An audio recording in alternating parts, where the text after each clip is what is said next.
Arsenal aren't going to be in the Champions League this coming season is a factor. Manchester City, I think it's an open secret, would love to sign him. Not Bayern Munich apparently anymore. So I think it's watch this space and see what happens there. But there might be another fan riot, and not the first, among the Arsenal supporters if Sanchez goes. This is the problem, isn't it? You know, it's a deal breaker with regards to the rest of the season. Yeah, I mean. Yeah. At those prices, I don't see how Arsenal keeps hold of Alexis Sanchez. I've said in the past, right now, given the position that Arsenal find themselves in, I don't see why Alexis Sanchez stays. The issue then becomes this year and this contract and Arsenal kind of being able to pick and choose exactly where he does go, because there aren't many outside of Manchester, the blue side of Manchester, who will be paying that kind of money. It's a power struggle, and Alexis Sanchez is in a position where he has the support of the fans and the support of the people outside of the club. And he may just have the support of some of his teammates as well, who, even if he has had an attitude in the past, they say, this guy helps us win games. I don't care what you have to pay this guy because he helps us win games. That leverage, in the end, has to force Arsenal into doing something that they don't want to do. I don't think Arsenal pushes through with this, and Alexis Sanchez then goes elsewhere. If he has an option to go elsewhere, I think he would prefer to do so anyways, because he has shown that he knows that Arsenal is not winning. And he also understands that if he's going to achieve the things that he wants to achieve as a player, he's going to have to do it elsewhere. Ian, you've obviously watched him throughout his career in the Premier League. If he does stay, doesn't sign a new contract, will that affect his attitude on the pitch? Well, I think if he signs a new contract and he's happy with his new deal, I think he's in love with football. He's one of those guys who wants to be out there. And when you've got him on the pitch, it's like Luis Suarez, who wanted to leave Liverpool, you remember that summer a few years ago. Once he started playing again, he was electric. I think Sanchez might be the same if Arsenal can do a deal. But that is a huge, huge if at the moment. But imagine if he went to Manchester City and they had Sanchez and Aguero and Gabriel Jesus. They might take a bit of stopping. Should AFC offer Alexis a new contract with a release clause after next season? That way, we get something for him. Why would he do that? That's the old quandary. The question has never been about Arsenal offering the contract, it's whether Alexis Sanchez is going to sign him. Well, he wants a certain amount of money. Yes. Initially. Maybe now he just wants away. Even if they offered him what he was looking for. 400 grand a week, isn't it? That's been... Well, I'd sign for that. Yeah, you think so, Shaq? I'll take that. What do you bring to the table, though, Shaq? 1 week. I only need one week. 1 week? I only need 1 week. A lot of experience for 1 I week. need 1 week. Only 1 week would be all right, wouldn't it? He gets to tackle some transfer rumors, Shaka. Let's start off with this one that I already know you're going to say is a hit. Chicharito. He's been linked with pretty much everywhere, including MLS, but this one links him to West Ham. Shaka, why is this a hit? I'll tell you why I like this. Chicharito, I think, is the kind of player that West Ham need. That West Ham, I think, are best with. Mobile, gets in the box, finds the back of the net. The issue with Chicharito is you need to build a team around him because he gives you goals, but not a whole lot else, which I have absolutely no problem with. Again, the type of striker that West Ham, I feel, do well with. Andy Carroll, another option, totally different.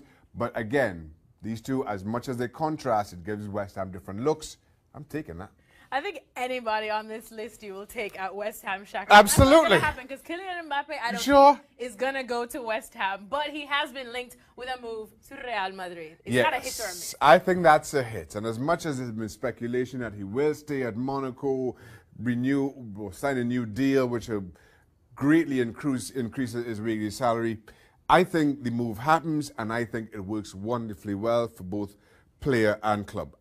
Right now, I can't say I've seen a more complete player at his age. Well, certainly over recent years. I think he's got it all. I think he's a fantastic complement to Real Madrid. Moving on now to my namesake, Alexis Sanchez. He has been linked with a move anywhere away from Arsenal because this man does deserve some trophies, Shaka. So would Inter Milan be good business? No. And as much as I think Alexis Sanchez will leave Emirates this season, not to Inter. Not to Inter. I just feel Inter as a club are in too much of a disarray, certainly at board level. I don't see that as being a very good fit at all. At the same time, I think Alexis Sanchez, there will be a number of big clubs across Europe who will be interested in Alexis Sanchez. I just feel Inter Milan will be too far down that list come, let's say, mid-August, when he has to make a firm decision one way or the other. Arturo Vidal to stay at Bayern Munich. Would that be a good move for the man? I think it will. Arturo Vidal is a player I like an absolute lot. Wonderfully talented. I don't think there are many better box-to-box midfielders in the game. Staying at Bayern Munich, where I think he's been sensational since he joined from Juventus. I see no real reason to say he leaves. I see no real reason to say that he won't be every bit as good as he has been. And finally, Marco Verratti involved in some drama. Word is he wants to go to Barcelona, so much so that the French media and fans have already turned on him, calling him traitor and mercenary. So what gives Xhaka? Would this be a hit for him to go to Barcelona, or should he stay at PSG and have them build a team around him? As much as PSG are talking about building a team around Verratti, at the same time, I think he's every bit the type of player that Barcelona needs, not just in the short term, but in the long term, as they get ready for life after Iniesta. Egos are at play here, and that's a concern, because when egos are at play, it becomes very unpredictable as to which way this goes. In the end, though, I think common sense will prevail, and I'll say common sense in inverted commas, because it probably will mean a price that's far less than commonsensical, if that's a word. But I think it gets done, and I think it works perfectly well. All right. Thanks so much, Xhaka Hislop. So all hits, one miss, and I agree with you on all of these hits, except for maybe the Chicharito to West Ham, with all due respect. Thanks to Xhaka. Continue tracking all the details surrounding these rumors here. Just to make up your mind, and I think the easiest way to manage a player is in the final year of his contract. It's in his interest and to do as well as he can. And nobody knows today if Sanchez will be in the final year of his contract next season, because he can as well extend his contract with us at the start of the season or during the season. So it's not necessarily the last year of his contract at Arsenal Football Club. Open to get some more signing. But it's not easy to find the players who can strengthen our squad, because they're top quality players. And there's two ways to improve always, is analyze well together what we did well last season and what we did not so well, and improve that. And the second way to improve is to bring some new players in. But I believe at the moment, because we are in pre-season, it's very important for us to analyze well what happened last year and where we can improve, because I think we have top quality inside our squad, and at the moment I focus more on that.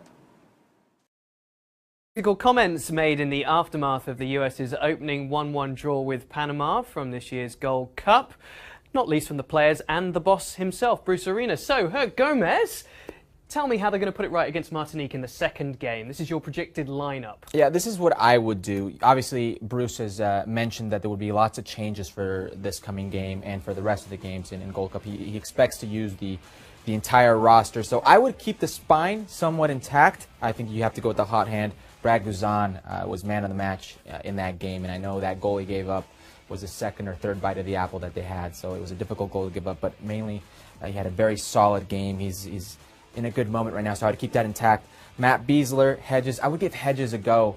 He's a player that's done very well in the limited amount of time he's had with the U.S. men's national team. I think you need to see more variance. You know what you get from Omar Gonzalez, so Matt Hedges coming in is something to look for. And then also the fullbacks. Villafana has really struggled against opposition that's a little bit more athletic. The more athletic, the faster they are, the more he struggles. He's very good in building out of the back, but when it comes to actually time to defend, I think he suffers there. So you need to find somebody. You need to give Justin Morrow a shot, give him a chance, see what he can do. You called him in, you have to see what and Lehigh, I'm excited to see what Lehigh can do. He's a player, for whatever reason, with many national team coaches, has been overlooked. He actually plays that position. Graham Susi, he's a converted winger playing right back, so I think it's a good opportunity for Lehigh, and you should be able to take advantage of it with a Martinique team that kind of attacks it well. It'd be important for him to stay compact, stay disciplined, and I'd like to keep the Dax McCarty in the center. I know he had an off game against Panama, but he's usually a steady player. Christian Roldan's a player that I'm very excited to see. He's a two-way player, great engine about him. He's got a lot more quality than people give him credit for.